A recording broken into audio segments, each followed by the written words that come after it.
Good afternoon. We're fortunate to have with us today Jeff Gayduk, president of Premier Travel Media, who specializes in niche travel markets, including family travel, student tours, leisure groups, sports events, and international inbound markets. Jeff has interviewed experts in each of these areas, and I'm excited for you to hear those interviews as we share them with you today. First of all, welcome, Jeff. Good to be here, Tim. Can you start by giving us a little bit of perspective on the group travel market overall? Sure. So I've interviewed over the last few weeks tour companies, large operations like G Adventures, Globus, some receptive tour operators, as well as regional tour companies, including one who's based right here in Chicago. Surprising to many, there are tours on the road today. Catherine Swan from Galaxy Travel has had trips out, and she has more trips scheduled for later this year. So the issue right now in the tour market is operators need to ensure they can provide an experience for their travelers. Is everything open? How are the restaurant situations? And there's still a lot of uncertainty right now, so until we get past that, we expect it to be a little slow. The industry is eyeing sort of holiday season for a good reboot, but if that doesn't come together to an operator, everybody says 2021 is going to be a robust year. The other thing that I've found through this is that I think small groups are really going to rule. G Adventures created a program called Book Your Bubble. Globus, a major worldwide operator, is allowing anybody to take a trip directly out of their catalog and run it specifically for their group.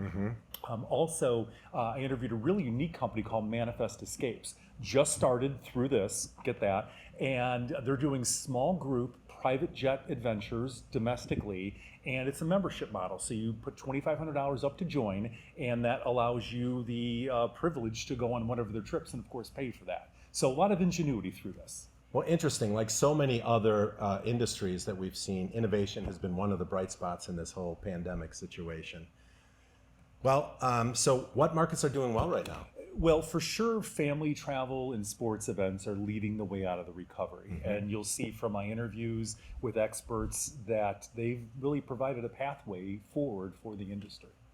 So tell me why you've chose to focus on these markets that we're talking about today. Sure. So early on in this process, we looked at this and said, the travel industry is a big flywheel. And we essentially threw a crowbar right in the middle of it. So I thought to provide a path forward, we would talk to experts in these fields, all these markets that we represent through our publishing company, be it sports events, family travel, leisure groups, international inbound, student travel that you mentioned, and try to provide an insider perspective on what is working as well as the path to recovery.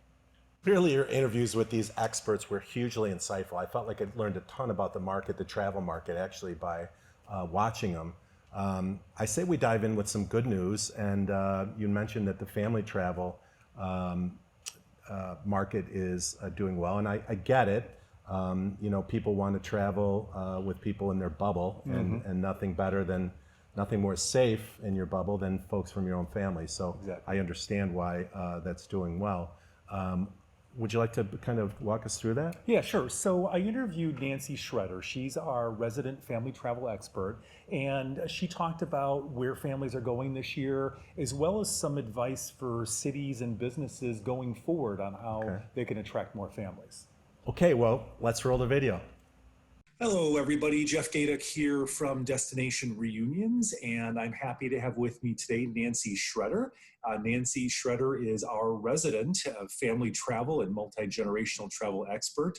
She has over 20 years of experience in the industry, working for a variety of publications, speaking engagements, podcasts, just really has a great handle on the family travel market. So, Nancy, I wanted to bring you on today and talk a little family travel. It's great to be here with you, Jeff. Awesome. So certainly throughout COVID, family travel has been the one bright spot for the travel industry.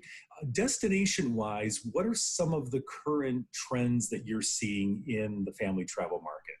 Well, certainly road trips are absolutely king this year, and that's something that families are doing. They're heading off to beaches, quiet beaches, places that they can enjoy, to lakes, to mountain getaways, and then just enjoying the great outdoors and nature in state and national parks. People really want to be outdoors, enjoying each other and making those kinds of memories together. So those are the places that are really king right now.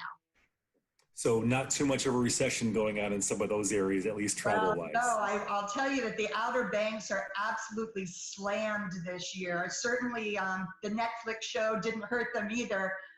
But just having that beautiful destination, as well as some of the beaches along the scenic byway 30A down in around Destin and down that way. They're doing incredibly well too. A lot of the national parks are doing incredibly well, and then great mountain destinations too. So how would you say that families are experiencing these destinations? Is it typical travel, or are there some new twists that COVID's brought on? Well, I think families are looking at the safest possible way to do this. And they definitely want to take a family vacation. It's very important to them. And those that feel that now is the right time to travel and they feel that it's safe enough to go are looking at things like camping trips, glamping, glamorous camping. Certainly RVs are having a field day. RV rentals are up stratospherically this year in addition, people are buying RVs and going that way. Vacation rentals through Airbnb and Vrbo are very big this year. Dude ranches are also doing very well because it's a great way for families to get outdoors in a small environment and really enjoy active adventures in the great outdoors. Some hotels and resorts that are really focusing on safety and being very transparent about how they're keeping their guests safe are doing incredibly well too. Boats and houseboats are a great way for people to go. And then also people are looking at and booking these customized small group family trips where they're going with multiple families or multi-generational trips where they can feel comfortable doing that if now is the right time to go. Would you say that that's the maybe typical or the trending family unit and the type of families that are traveling this summer? Is it still somewhat of a group endeavor, or is that somewhat subdued?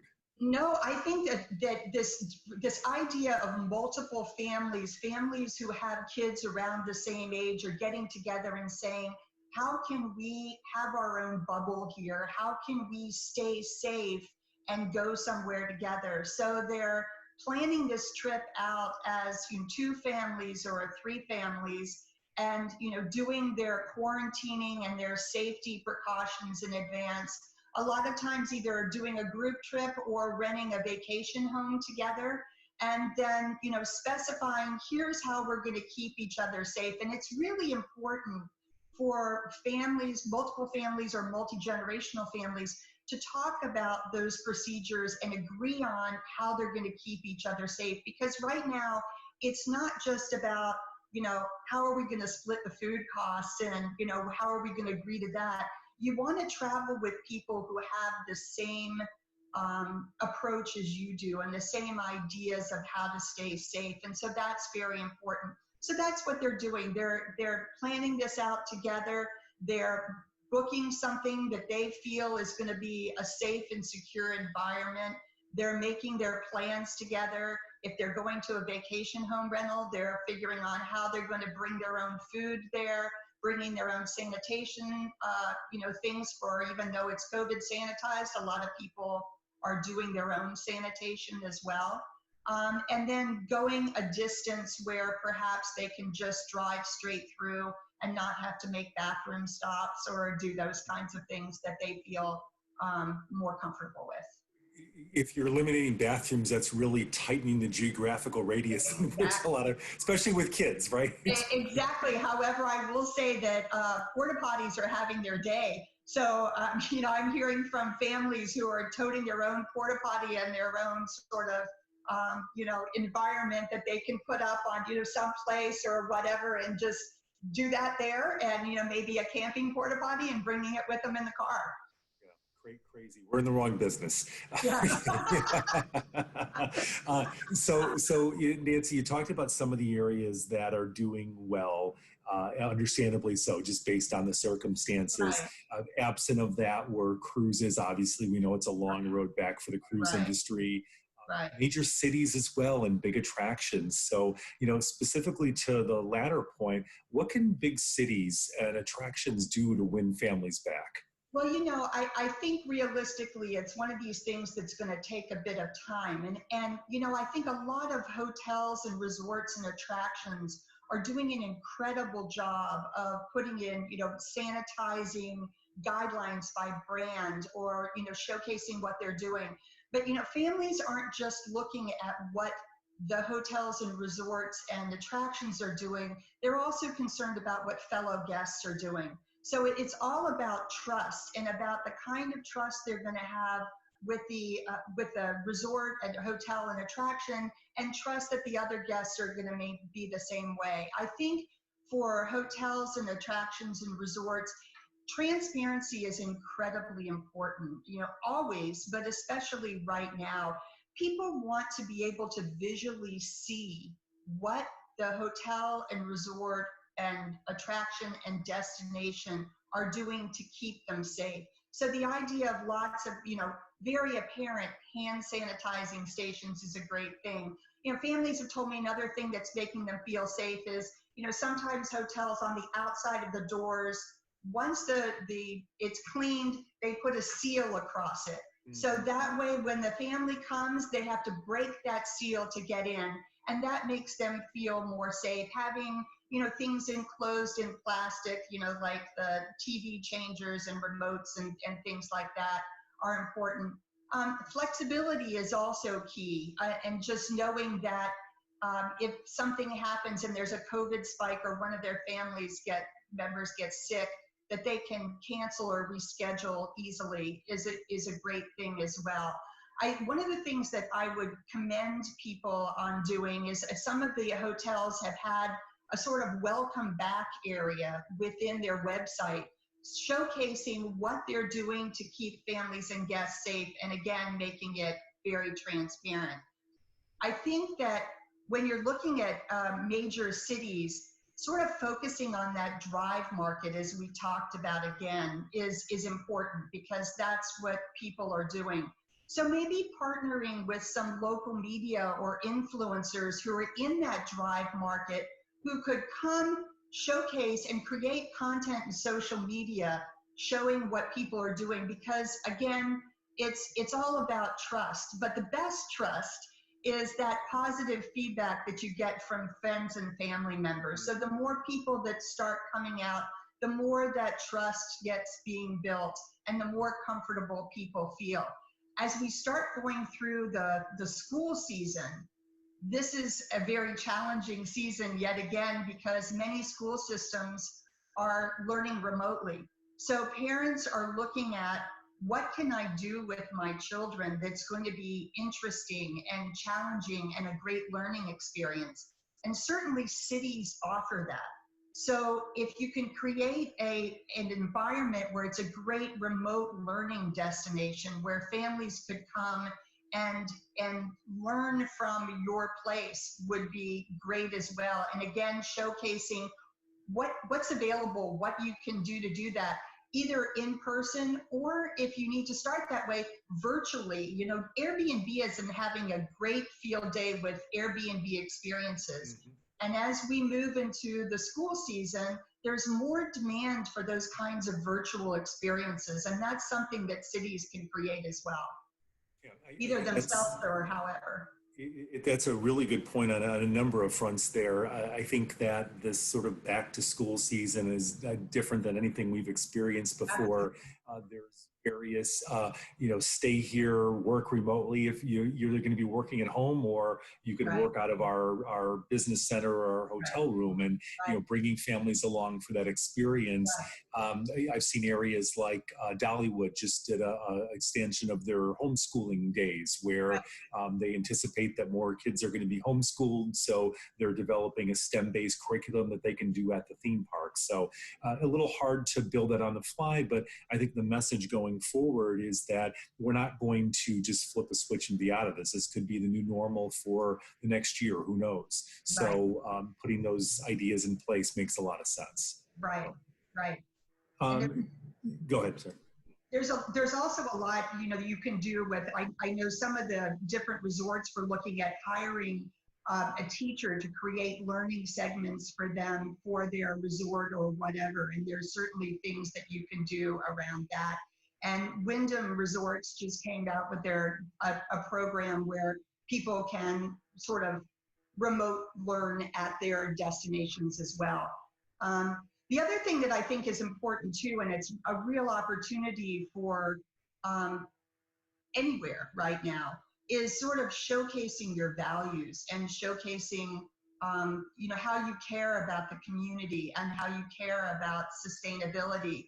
And I know the Hiltons of Chicago had done a partnership with Camp Kids or Kids, which is a virtual camp for kids who are dealing with cancer.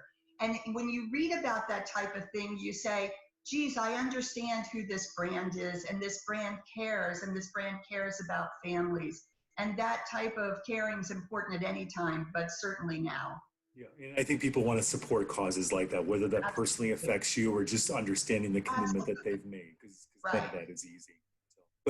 So, projecting out towards the future, we should have some family travel based on what we just talked about into the fall. But I hear a lot of destinations are gearing up towards the holiday season, Thanksgiving through New Year's. Is that overly optimistic, or are there really some opportunities to bring families in over this period?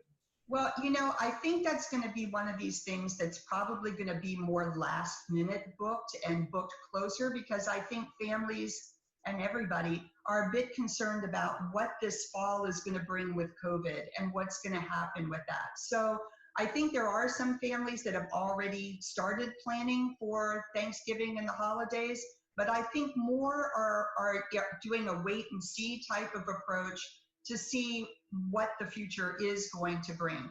I think as properties start to look at that, there's also an opportunity to sort of look at the holidays and how the events that you used to have around that time, and maybe reimagine the holidays a bit for the current environment.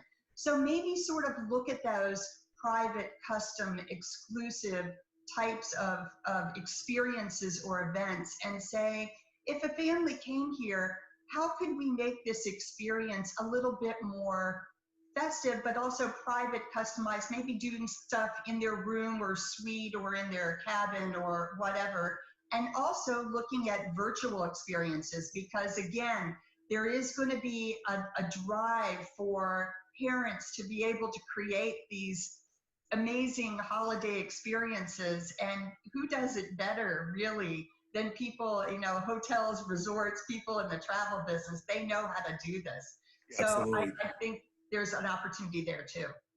With school-age children, we're forced to travel over the holidays because there's not that many dates available through the school year, and to see some of the places that we've been to and the ingenuity that they've put into the process, some of it individually, others group, there's a lot of think out there. And I think the encouraging sign that you just indicated is that if you haven't done that yet, it's not too late. It's not as though everybody's made their plans for the winter. So get your thinking caps on, get your marketing department together, and start pulling ideas together. Absolutely. There is a lot of opportunity. It just depends on how things roll out. So I think families are looking at that and saying, let's wait and see, but boy, would we like to do that. Well, Nancy, I really appreciate your acumen today and the insight you have in the market. You really have your finger on the pulse of what's happening. Appreciate your contributions to the Destination Reunions platform, as well as all the other areas that you contribute around the globe. So keep up the great work, and let's keep families moving. Thank you so much. Great being with you, Jeff. Well, it sounds like the Outer Banks and the national parks are rocking. Yeah, absolutely. People want to spend outside time more than ever right now, and really love Nancy's insight. She definitely did not disappoint. I agree. Fantastic insight. Who's next on the dance card? So I spoke with Keith Snode, who's the Chief Operating Officer of Kaleidoscope Adventures. They're a large student tour company, and he provided a preview of what's next for the student market. Obviously, schools right now, there's a big concern about getting kids back into school safely. So school districts, for the most part, are not looking at student travel, but I thought he had some unique insight. Yeah, it's amazing to see the trickle-down effect from this pandemic. It seems that you see a different effect every time you turn around, really. So I guess that it's not surprising that when Keith mentions the changes in the cycle. It's definitely going to influence the market going forward, but looking at this from a Chicago perspective, because of the central location we have, it could bode very well for incremental student business down the road. That's great to hear. Yeah. Hi, everybody. Jeff Gayduk here from Student Travel Planning Guide, Premier Travel Media, and I am happy to have with me today Keith Snode, who is the Chief Operating Officer of Kaleidoscope Adventures. Keith, how are you doing today? Great. Thanks, Jeff. It's nice to be here. So I was hoping that you could provide a little perspective as to the student market and what's going on today is also what we see happening in the future. Obviously, Kaleidoscope is a well-known brand. For those folks that are not familiar with your company, what you do, give a little perspective of what Kaleidoscope did pre-COVID.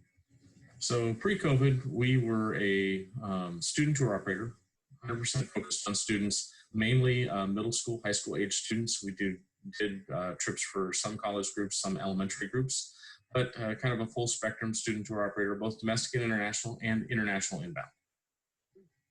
So we know that this back to school season is unlike anything that we've seen before. I was talking with you a little beforehand. My wife is a school nurse, so she's on the front lines of all this. Tell me what your customers are telling you going into this school year. What sort of conversations are you having with them? Well, it depends on the customer. It depends on the region. Some customers have, all customers have a resolve to travel. They really all want to. But right now, the conversation for all of them is how they're opening schools. So they really aren't having a lot of conversations about travel right now, just because of the fact that they don't even know what they're doing to open their school building yet. So that has become the real issue they're dealing with. And we're maintaining communication with them. We have some trips that canceled last year, but rescheduled into this school year that are still on the books, and we're still working with those clients. It's an ever-changing, it just changes constantly on a daily basis. So I think right now, the mindset is let's get school open, and then we'll discuss the next step after that. I think that makes perfect sense. So projecting out into 2020, we've talked to various segments of the market about what's coming back first, what looks good. What type of student travel do you see emerging first and foremost out of this? What type of trips? Where will they be going to? And will it be education? Will it be performance-based? What sort of crystal ball do you have? Well, if I had a crystal ball, I'd probably be a lot more popular. So, but I can tell you that we're focusing on smaller groups. We're focusing on our outreach to the homeschool community in the United States, and also some big groups within schools that have a smaller footprint. So a drama club, a science club, folks that have a little bit more flexibility in how they look at things. But we're also looking outside of the school for different opportunities. So dance groups, church groups, all in the youth market segment, but just looking at different groups that might not need a school board's approval to do things, that have a little more flexibility. On the destination side, the response we've received so far has been closer in destinations, not traveling as far. Destinations that we can provide opportunities with limited contact. What I mean by that is, for example, Pigeon Forge and Gatlinburg have some cabins that we can rent. So a group of 20 can stay all together and not really be in a hotel where there are other guests, where we can offer a private dining experience where the group is separated from the rest of the patrons in the restaurant. So focusing on opportunities that we have to keep the group as isolated as possible, because in a lot of the educational settings, the groups are in cohorts already. So they are together with people that they've been with since the beginning. And that is one of the approaches that some of the schools are taking. So by being able to keep that cohort together or keep that group together, it enables us to provide a safer experience for them and kind of meet their educational needs to be able to still get on the road. So smaller group sizes, more isolation built in, that makes a lot of sense. One of the foundations of the student market is just based on the group sizes. You know from experience, some of these schools can travel with hundreds of kids to different destinations, and that allows them to drive pricing down and make it affordable for all types of families. What's the balancing point with smaller groups? And you're trying to amortize transportation, tour guide costs, things like that, and probably not stuffing as many kids in a room, I'm guessing. So how do we balance the comfortableness with the pricing? And that's where we're going to have to work with our suppliers. And that's very important right now on many fronts, because there are some costs that are just going to be higher because of the nature of how they're going to be handled. For example, a motor coach. If the groups used to be putting 50 people on a motor coach, and now they can only put it on 25, right? So we all know that coach costs the same amount of money whether I put 50 or 25 on it. So that increases their cost dramatically. And how we look at the overall picture of their tour costs and give them options that enable them to mitigate some of that cost. And how we curate that tour now, that package for them, is very important, because we have to kind of look at the whole picture and go, okay, what are the underlying factors that we can't change from a health standpoint, and how do we work those in here without increasing the cost so dramatically that they're not willing to travel. So any help that our suppliers can provide in that vein is absolutely welcome, and how we can work together. Makes sense. So you've talked about areas like Pigeon Forge. You think about the Great Smoky Mountain National Park and outdoor adventures. But traditionally, it's the Washington, D.C.'s, it's the New York's, it's the Chicago destinations that are really popular with student groups, that sort of rite of passage trip. What's their path to recovery, where they're in more of a hotel attraction environment? What sort of things can they put into place right now? So I don't think that I think there are still going to be groups that are looking for that type of trip. I think there'll be less of them. And I do believe that in a regular hotel's case, there are things that they can do to be safe and provide groups that extra peace of mind that they need, blocking rooms. And as we all know, on the tour operator side, some hotels are really good at it and some hotels really need to brush up on it. And if you're one of those ones that needs to brush up on it, then now's a really great time to do that. Because if you don't know how to keep a group together and block them and guarantee that, then people are going to seek out hotels that can. So that's an important part of this process, because there aren't cabins for everybody. So we're going to have to use hotels, and having hotel partners that know how to provide us a guarantee that we're going to be able to keep that group together is going to be very important. So I think that those other destinations, the larger destinations are going to still see business. But I also think that the nature of student business is going to change just a titch because of this. When I first started in the industry 24 years ago, a lot of groups did a cycle of travel. And what I mean by that is they did their big destination in Atlanta, New York, Washington, D.C. On the performance side, if they traveled every other year, it was once every 4 years they would go to one of those big destinations. And then if their next trip would be something like, if they were from Ohio, they would go to Cleveland or Cincinnati or Chicago, something a little closer in. So, the idea that the student groups have kind of gotten away from that. They're kind of doing the big trip all the time. They're doing New York this year, then Orlando.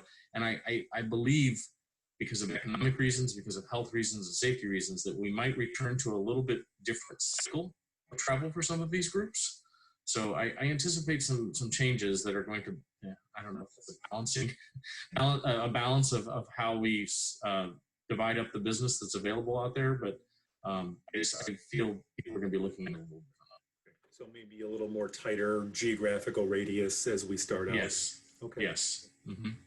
So I first met you when you were with Intrepid, the iconic attraction in New York, and obviously you guys did a ton of school group business there. You know, having worked that side of the business and now being involved on the front lines of the student tour business, what advice could you give to fellow attractions that are rebooting and are wondering, well, how do I invest myself going forward in the student travel marketplace?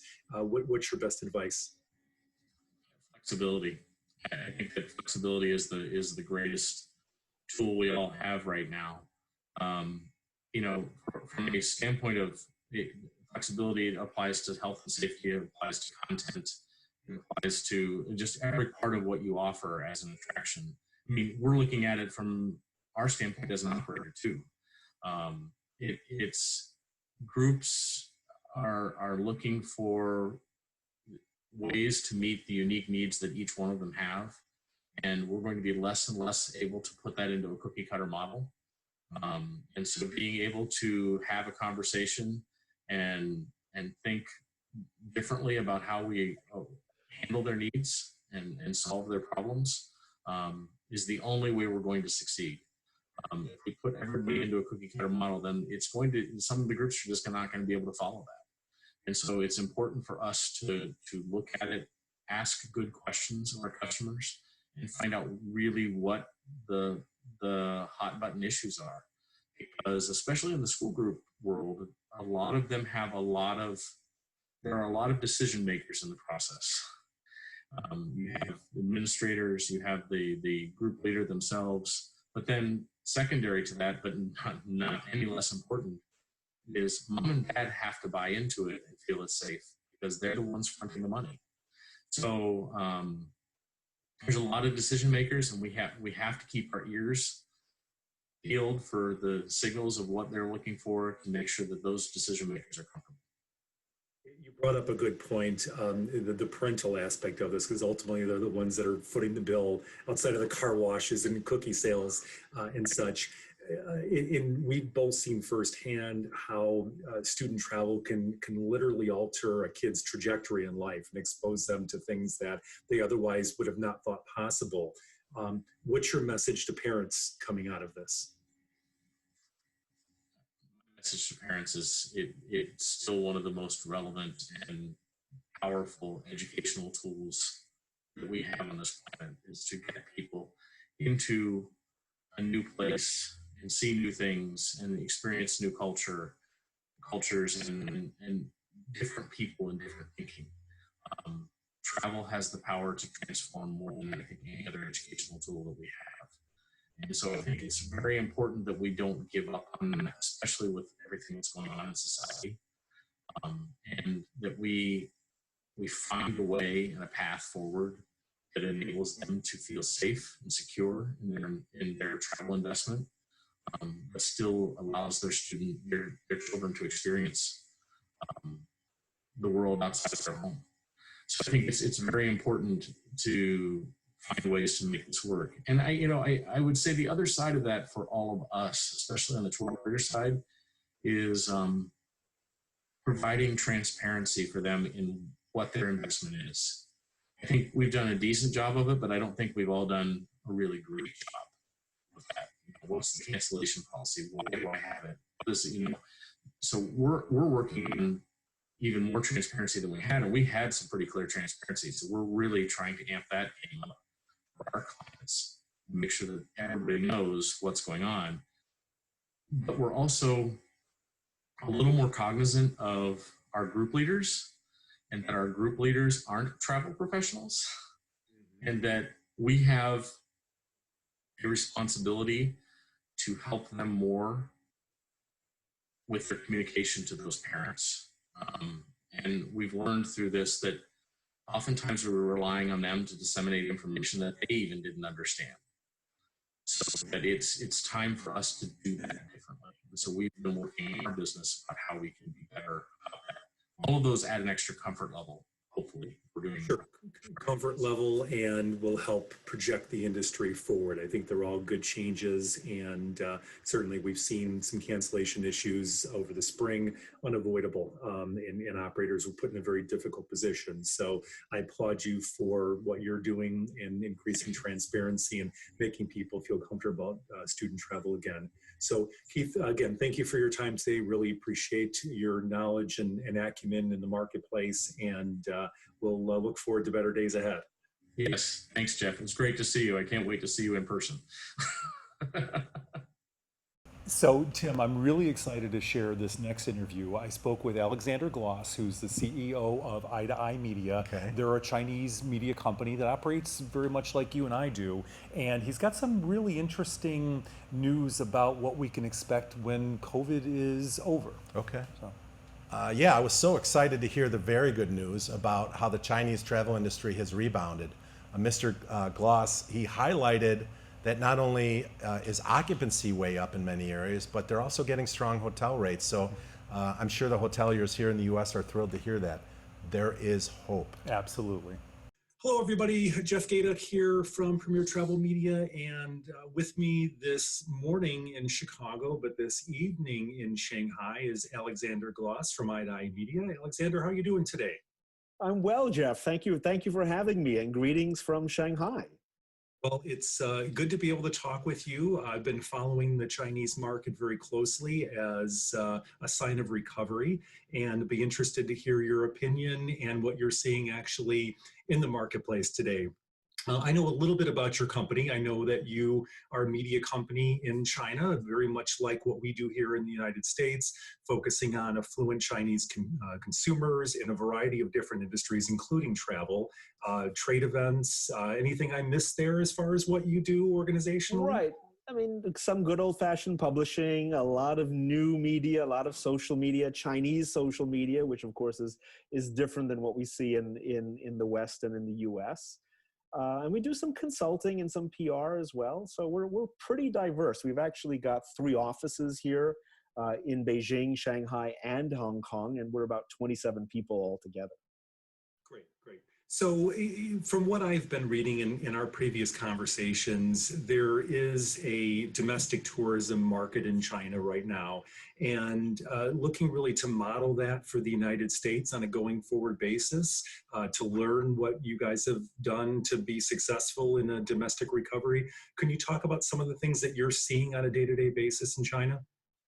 Yeah, I mean, China was certainly kind of first into the crisis back in early January, and I think China has really been first out of the crisis over the last couple of months. There's been a substantial rebound in domestic travel, and of course, it's all domestic at the moment. I mean, the borders are basically closed. But what we've seen is a growth that has been initially spurred by a lot of incentives and just really good deals for traveling. This is what we saw back in March and April. I would call that, the first phase of the rebirth. So you could fly almost anywhere in China for about $35 equivalent.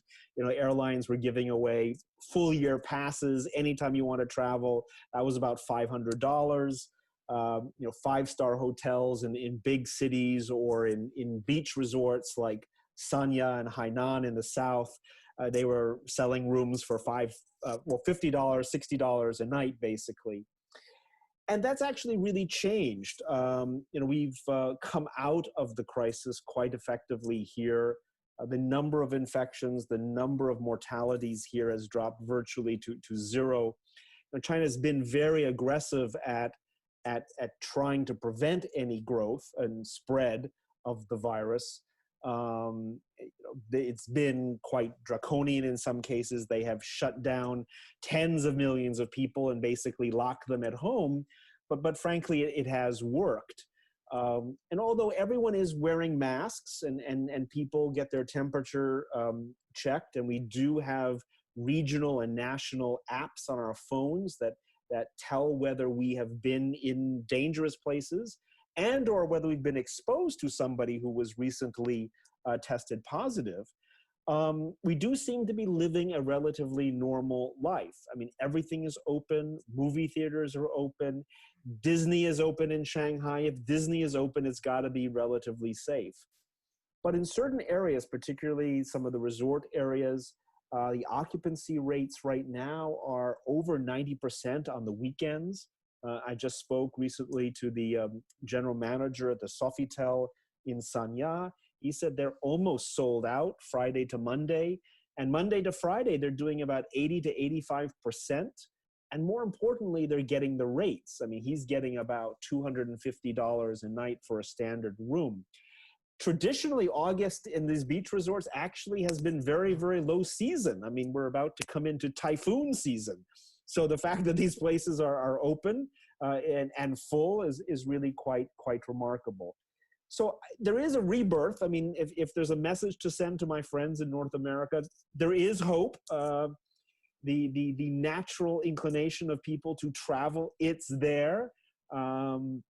You know, people want to go see what's around the mountain. They want to go see what's on the other side.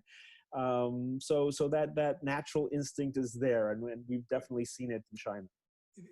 We've heard about these travel bubbles that have been established by various countries, in even domestically here in the United States, of destinations that are pinning themselves as being safe to travel to. How is that playing out across Asia right now, and where do you see going forward? I think in China, it's very important, and I think people are responding very positively to that. I talked a little bit about Sanya and Hainan Island, which is a large resort island in South China near Vietnam. There's about 32 five-star properties there, very palatial properties. There's a Atlantis on the scale and size of what you find in Dubai.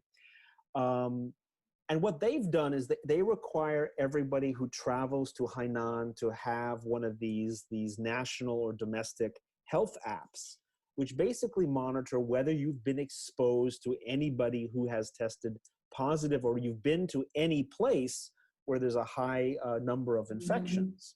So you have to have that, and you have to basically be green in order to go. And when you get there, if there's any question, they are able to do an acid test and be able to determine whether you are infected or not in about 30 minutes, actually. So they do that actually at the airport on arrival. But interestingly, once you've gotten into the bubble, once you're now in Sanya or on Hainan Island, it's kind of like you've traveled back in time. You know, suddenly nobody has a mask because you don't need it, because everybody is safe. And the movie theaters are open and the restaurants are open, and there's no 5 meters between us and the next guy. The swimming pool is open. You don't need to make a reservation for the swimming pool. There's buffets, all kinds of things that you don't experience in North America and Europe at the moment. So this has been very, very powerful in attracting Chinese travelers. They like that idea very much. They believe it's safe. And if it's not, or somebody is infected, there's systems in place to be able to identify those people and treat them very, very quickly so that the entire environment does not become infected. And I would say this model is going to be replicated in other areas. And we're seeing this a little bit in Thailand, where they've started to allow a certain number of flights from China to Phuket. Again, it's I think now 2 flights a day. So that's really about 350 people. That way they can keep track of them. They're able to monitor their health. And then every week or two, they're increasing the number of flights. They're increasing the number of hotels where they're available to stay. I think this is a model that we're going to start to see employed around the world very soon. Interesting. The thing I admire about you through this, and having seen some of your correspondence, is you've pushed hard for in-person trade events and the interaction. While you and I can talk via Zoom from halfway around the world and 13 time zones, the face-to-face interaction is still very important. What's your view going forward on international in-person events? I know you've got something scheduled in Europe for later this year, a Global Visitor Summit. So why push so hard during this time period? Travel is a very face-to-face business. It's not like buying semiconductors. Send me 1,000 semiconductors, the same ones you've been sending, to me for the last 5 years. It's not like that. For travel buyers from China or from any market, it's very important for them to understand what the marketplace is about. And pictures and videos don't really do that. The experience of being at the Colosseum, of going up the Eiffel Tower, of walking the streets of Paris, of having coffee in the morning with Parisians, that's not something you can ever do on Zoom. The nature of travel is you've got to go someplace. And I think that from a business to business perspective, that is equally important, because it's not quite simply a commodity. I mean, every hotel is not created the same. It's not like a can of Coke. Every room is not the same. Every city is not the same. They're all different. And so if you're a buyer in China or any market around the world, and you know what your clients want, and you've got high-end clients that have very, very demanding needs, you need to be able to make sure that property is an extension of your business, is going to take care of your clients when they're in Paris or wherever it is. And so that element of the business is never really going to change. I mean, as much as Zoom is good for us having this conversation right now, it's not going to replicate that element of the travel business. And so I'm pretty confident it is actually going to come back. I mean, what we're seeing here in China is there is a lot of domestic demand. There's a lot of pent-up demand. There's a lot of capability. People are spending a lot of money in China right now. But the reason they're doing that is because they cannot travel someplace else. As soon as that door opens, the first 10% will go. And they'll share that with their 975 closest friends on whatever social media app that they're using. And then those next 900 people will go, and the next 900 will go. And I think that we'll find that in a relatively short period of time, global travel will come back, assuming that environments can maintain a level of safety and security that is appealing to the traveler. Specifically to North America, or even tighter geographic focus to the U.S., we obviously know there's a lot of friction between China and the U.S. right now, but from a tourism standpoint and from an education standpoint and a spending standpoint, the Chinese consumer is so critical to the U.S. inbound industry. What type of things are going to influence the return of the Chinese traveler to the U.S., and where are they going to want to go when they come back here? I think, honestly, I mean, there is a lot of political noise going on between the US and China. I think the Chinese travel consumer can kind of look beyond that. They can filter that out. They know what's going on. They know it's election year in America, and some people will call that crazy time in America, and they get it.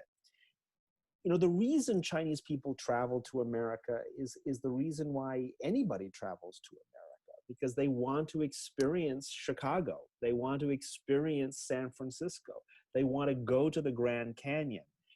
They want to go to the Everglades. They want to go, fishing in Key West, whatever it is, because, Hemingway did it, so I want to do it too, right? They want to live that American experience. They want to be the cowboy in Arizona and Utah.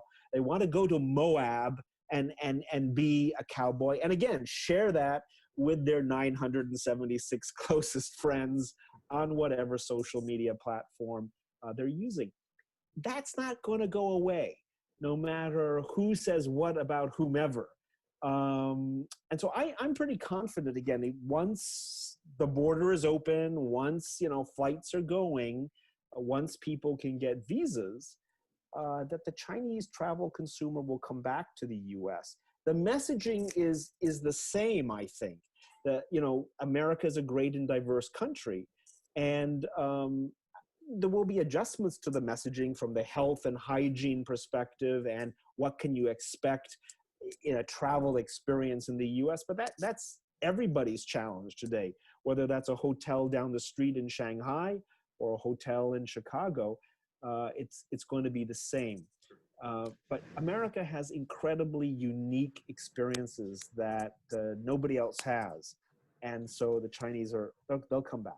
To that extent, and I know you work with worldwide travel brands in the fashion industry, airlines, hotel groups all over the world, focusing on travel somewhat, but also in a lot of other markets. What should businesses in the US be doing now in order to be ready when the borders open back up again? Or is it a sit and wait period? Well, we have clients who are sitting and waiting, who have gone dark, and we don't recommend that for a very simple reason. I mean, the Chinese global traveler is alive and well, okay? They're traveling around China at the moment. They're doing things in China. And they're thinking about what to do when the borders open. I think destinations or travel suppliers that go dark at the moment, I think they're missing out on a tremendous communications opportunity and marketing opportunity. The Chinese global travel consumer is here. They're doing other things, but that doesn't mean that they're not thinking about what they're going to be doing next year. If you wait until the borders open, it's going to be you and 1,000 other destinations all clamoring for the same consumers. Your message is going to get lost. We have a lot of WeChat platforms that we manage for US destinations and organizations. I would say the ones that have gone dark, I mean, you've seen the follower population on those platforms plummet because there's nothing there for them to talk about. But our clients who have continued to push and who are pushing messages every single week, they're actually growing. Actually, the engagement level in most social media platforms in China, even for foreign and international destinations, has actually accelerated because people actually have a little bit more time these days. And so that, I think, is the strategy and approach. Yes, you're not selling anything today, but if you're a destination, you're really focused much more on marketing and communications. The hotel groups, they're looking for conversion, sure, but keeping that connection with that client, and particularly the repeat traveler from China, the repeat traveler is somebody who you really need to keep in touch with because they're going to come back. But if they've forgotten about you, they're going to go to the other guy. It's a good point. I think everybody's thinking about the future, and that extends to vacation plans. If something was put on hold this year, what are we going to do next year or the year after that? So people are going to be lining up their extracurricular activities during this time period. So really smart advice. Alec, thank you very much for your time today. Appreciate your insight. Best of luck with your Europe event and expanding that to the Global Travel Summit. I know you've brought some new markets in there, so it'll be interesting to see how that comes together, hopefully for the end of this year. And I'd love to see something like that in Chicago. Yeah, we'd love to come to Chicago with that. And again, you know, the U.S. is such a great and welcoming destination for travelers all over the world. And Chicago, of course, is a great city. So we'd love to do that in the future. Okay, let's make plans. We'll be there soon, Jeff. Yeah. Thanks, Alan. Thank you. Well, nice interview, Jeff. I loved hearing that Mr. Gloss felt that the Chinese travel market will return to the U.S. when the borders are open again. Yeah, it's great to hear the perspective of what the future travel industry might look like based on what they're doing domestically. And I think that's actually a really good segue into my next interview about the sports travel market. So I sat down with Jason Clement, who's a founding partner and CEO of a company called Sports Facility Advisors. Okay. They are a facility developer and management firm. They operate in 20 different states across the country. And he had some interesting news and data about what they've experienced on the ground at facilities that have been open this summer. Okay. Hi, everyone. Jeff Gayduk from Sports Planning Guide, and happy to have with me today Jason Clement, who's the founding partner and CEO of Sports Facilities Advisory, companies, I should say. So, Jason, how are you doing today? Doing well. Great to be with you, Jeff. Well, it's quite a departure from last time we were together. I think it was the Champion Center up in the Fox Cities when you did the groundbreaking there, and not the groundbreaking, but you did the opening with the ribbon cutting. So it's quite a different world we're in, but I think you guys are getting through this okay. Yeah, we are. I mean, it is a different world since November of last year for sure. But you know, our venues are all on the reopening path here, and we're certainly seeing sports tourism do what it does and be the tip of the spear for those communities that are being allowed to reopen. So for those that are unfamiliar with your organization, talk a little bit about what you do. Yeah, what really we help clients achieve whatever their goals are relative to sports facilities. So we help with the strategic planning, the financing, the development, opening, and then management of youth and amateur sports. Our mission is to improve the health and economic vitality of the communities we serve. And when these facilities are done right and they're going right, they do just that, mentally, socially, spiritually, physically. They make a real impact on those communities in which they're located. And then the flip side to that coin is that you need to be sustainable financially, fiscally, scalable as well. And so we make sure that we're performing well in those operations and that we're setting up each of those destinations with an operating platform and a financial model that allows it to scale, you know, for a long time. What's your footprint right now as far as number of facilities? Yep, we've got 20 facilities. Those are in 16 different states right now. So you can imagine in a, you know, it's not even post-COVID, middle of COVID environment, we're working with 16 different governors. And then when you know, drill down to each of the municipalities and local, you know, health organizations, you know, we're busy right now making sure that, you know, we can reopen, or we're on a path to reopening in a way that's safe, it's healthy, it's sustainable, and then one in which we're able to deliver on that mission that, you know, I alluded to earlier.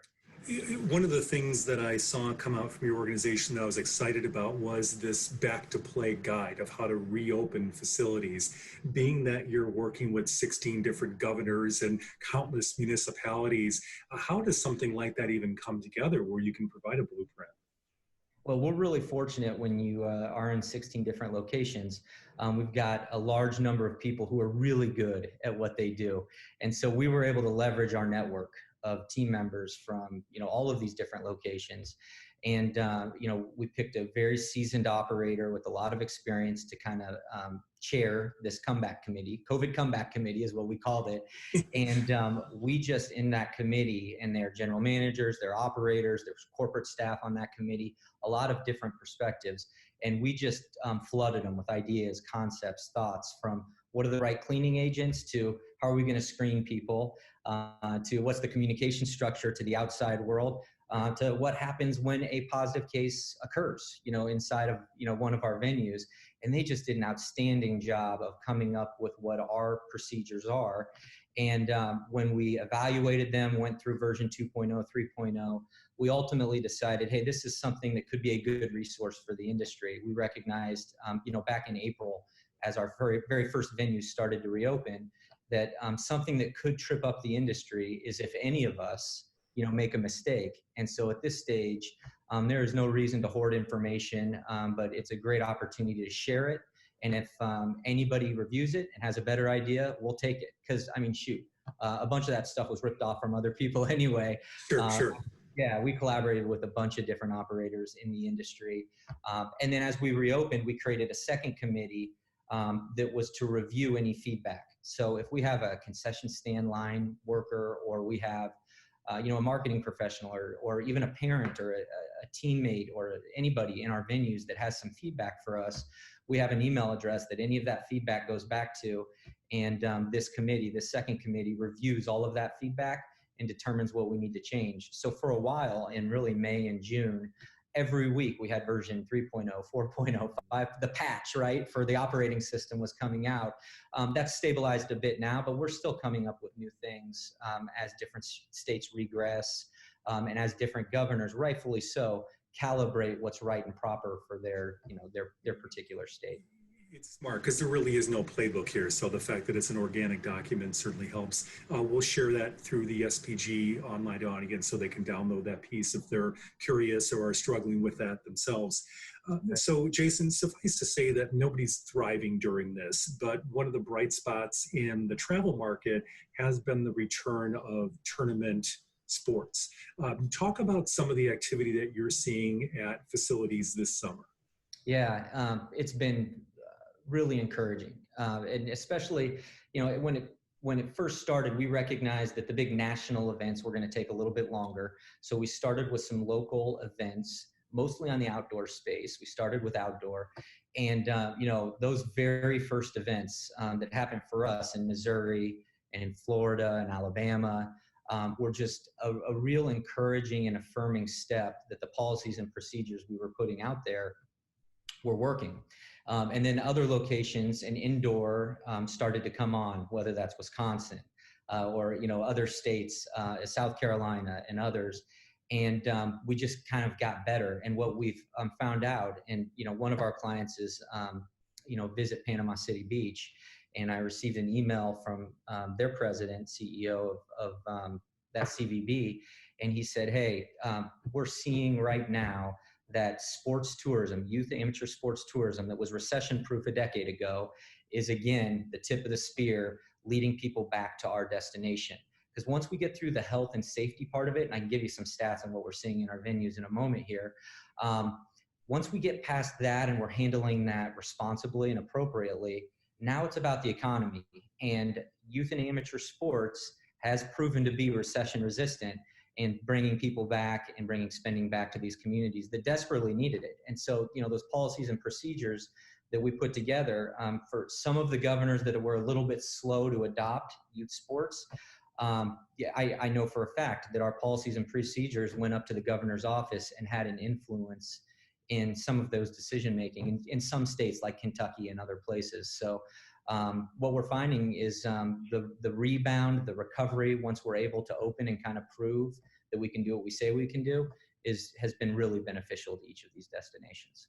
Yeah, you're right, because the last time we went through this 11 years ago, it was the sports tournament business and events, athletes' desire to compete, parents' desire to provide that experience for their children that really led us out of this. So we're certain markets, we're not really sure when they're going to return. It's encouraging to see this leading edge of travel return through tournament, outdoor sports. Anything indoor going on at facilities now? Has that been expanded? For sure. Yeah, we've in different states, again, some states still have no contact sports indoors. So basketball, as an example, isn't happening in some states, but many others it is. And basketball, volleyball, futsal, and even in some, some trade shows, local trade shows and whatnot are happening.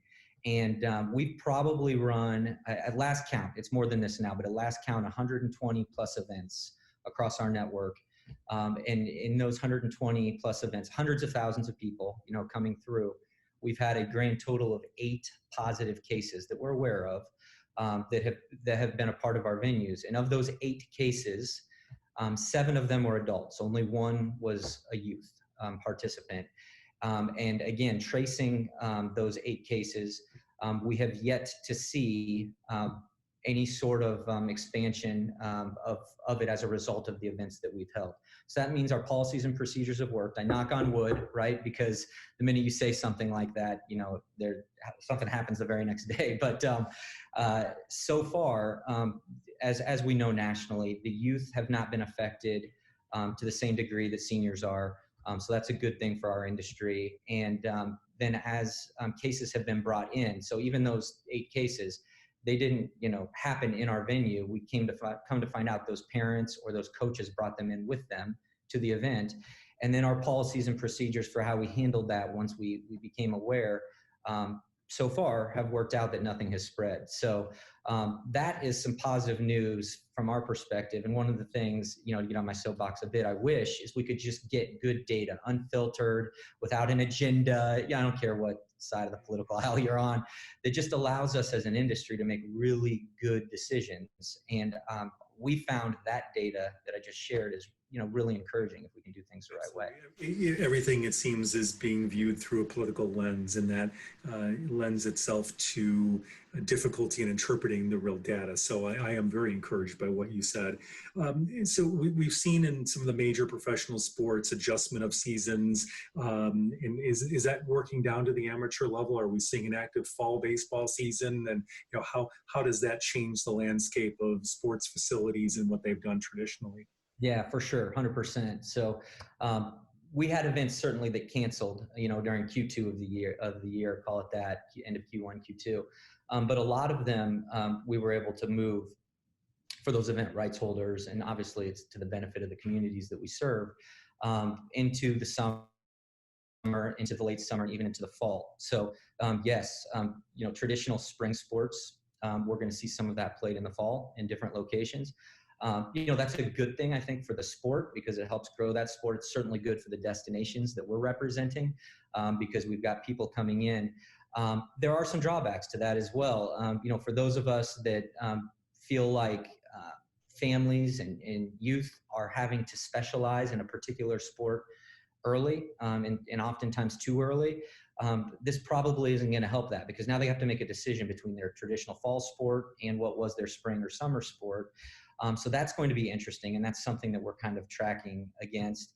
And then we're also really conscious of access to sport because as our venues get busier, into the fall, it makes it even tougher for kids and families that maybe couldn't afford to play, maybe those that just haven't developed yet and are used to local recreation play, but the facilities are all busy now with the sports tourism stuff. So we're actively looking for solutions and bringing solutions to the table so that families aren't left out because sport has such a positive benefit on the character development and certainly physical development of kids that we don't want any kids without an opportunity to play because of what has happened with COVID. That's often overlooked, and the fact that you serve the sports tourism market, but then also have a strong community base with the facilities and opening them up to different leagues and such. So I applaud you for that because that is very important during these time periods when a lot of kids are isolated. So I was excited to see the groundbreaking in my hometown of the new facility near Midway Airport. Talk a little bit about what you guys are bulldozing right now and what's going up in its place. Yeah, so the Village of Bedford Park, which is right next door to Midway Airport in Chicago, is developing a mixed-use entertainment retail sort of environment there. And anchoring that development is a sports center, which is primarily court-based, but we've got some really neat and new amenities relative to food and beverage, gaming, entertainment as part of the traditional, call it sports court box that's happening. So that groundbreaking took place 2 months ago now. And they are, the Village of Bedford Park's done a phenomenal job with the designer there, Alpa Construction. And it's going to be just a tremendous destination in a great location, right next to Midway Airport in Chicago, Illinois, with just a hotbed of, sport and youth activities. So it's going to be a great mix of sports tourism and travel, in addition to some local programming that's going to serve the Chicago area well. And we're excited to layer in some of this access program stuff that will allow for local youth that may not be able to participate for whatever reason in some of the travel stuff to be able to come in, participate, get better, and develop socially and physically as well. When do you anticipate opening the doors? We're looking at next fall, so fall of 2021. Will be the full grand opening for it, with some soft openings, coming before that. And as you can imagine, a destination like Chicago in the heartland, right next to Midway Airport, which is one of the great easy airports to get in and out of in a major city, we have so much interest, and from event rights holders, from programming. We're really excited about how that venue is going to perform. Yeah, I think it's going to be a great asset, and I look forward to seeing that come on board. So everybody's looking for pivots during this time period, and what can we do differently, and what markets do we need to explore? if someone doesn't know a lot about the sports market and they're looking to gain entry and maybe change their business to try to appeal more towards sports tournaments and events, where can they acquire that knowledge? What's a good place to start? Yeah, great question. Well, certainly, with your periodical and the information you guys are pumping out regularly is a good That's not what I meant. Yeah, but if you look at some of the trade shows and the conferences as thought leadership, Sports ETA has been very active over the last handful of months here, trying to bring good content to the community. Connect Sport and Teams also provides great access there. Certainly, we're trying to, on our website, provide as much information around the industry as well as how to operate in a way that's scalable and sustainable.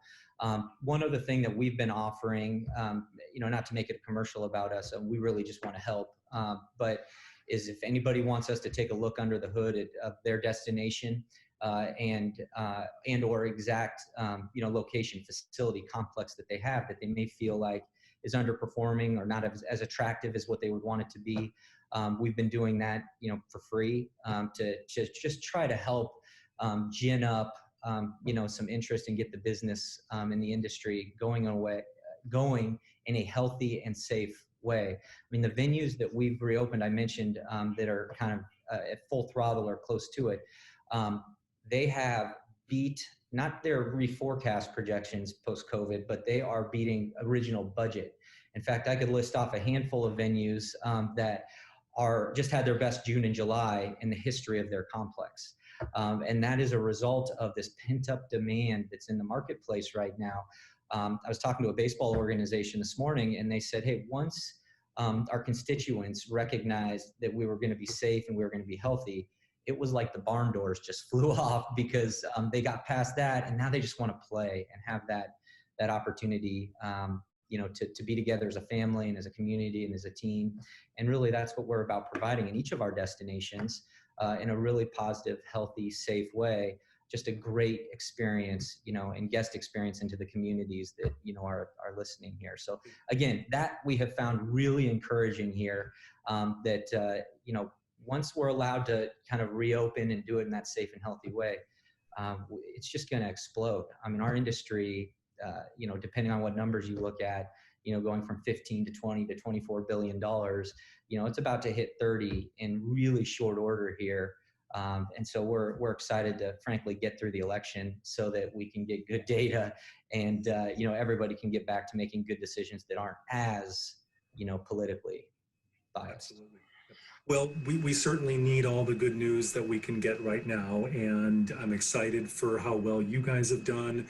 The elasticity of the sports, tourism, and events marketplace has proven once again that it's going to lead the industry out of the recession, and it also has the double effect of keeping kids active and keeping them outdoors or indoors and building their competitive spirit. So it checks off a lot of boxes, and I appreciate your leadership through all this, and I look forward to seeing future developments and certainly the Bedford Park facility when it opens.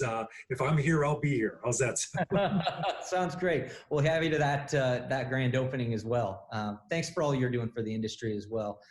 This type of information is, just critical for all of us to rally around, a thought leader, to drive towards success. I mean, the best is yet to come. There's no question about it. And thanks for your positive leadership. Thanks, Jason. Take care. Okay. Take care, Jeff. Well, that's great news about Midway Central Station opening.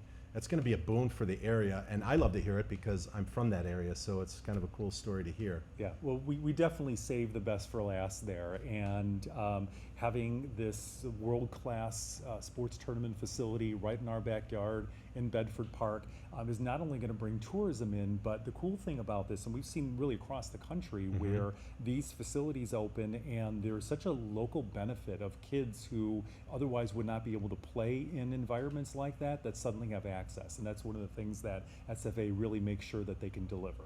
Well, that's great to hear. Yeah. Jeff, really outstanding job with all of these interviews. But before we sign off, here's your chance to pitch your business. what is it that you do exactly, and what are the types of businesses that can benefit from working with you? Sure, thanks, Tim. So the sectors that we talked about today, we operate a publishing company in. So if you're interested in connecting with buyers in any of these marketplaces as part of your recovery strategy, tapping into these niche marketplaces, we have a product or service that can help you do that. Well, thanks again, Jeff. Stay safe, okay? Before I let our audience go, I'd like to remind you that our next session starts in a few minutes at 2:30. It's a panel discussion entitled The Changing Role of Meeting and Event Planners.